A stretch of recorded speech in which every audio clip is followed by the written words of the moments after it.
नवरात्र नक्की कसे साजरे करण्यात येऊ लागले याची एक पौराणिक कथा अगदी पूर्वीपासून सांगण्यात येते. या कथेप्रमाणे महिषासूर नावाचा एक राक्षस ब्रह्मदेवाचा भक्त होता. त्याने ब्रह्मदेवांना प्रसन्न करून त्यांच्याकडून वरदान मागून घेतले. पृथ्वीवर राहणारा कोणताही मनुष्य, देव आणि दानव यांच्यापैकी कोणीही त्याला मारू शकणार नाही असे वरदान त्याने ब्रह्मदेवांकडून घेतले. पण हे वरदान मिळाल्यानंतर महिषासूर माजला आणि त्याने पृथ्वी, स्वर्ग आणि पाताळावर हाहाकार माजवायला सुरुवात केली. त्याची दहशत सगळीकडे पसरू लागली.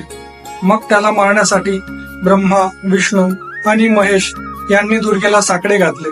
त्यानंतर 9 दिवस दुर्गा देवीने महिषासुराशी लढून त्याचा 10व्या दिवशी वध केला. म्हणून तिला महिषासुरमर्दिनी असे म्हणतात. यानंतरच वाईट कृत्यावर चांगल्याचा विजय म्हणून विजयादशमी साजरी करण्यात येते.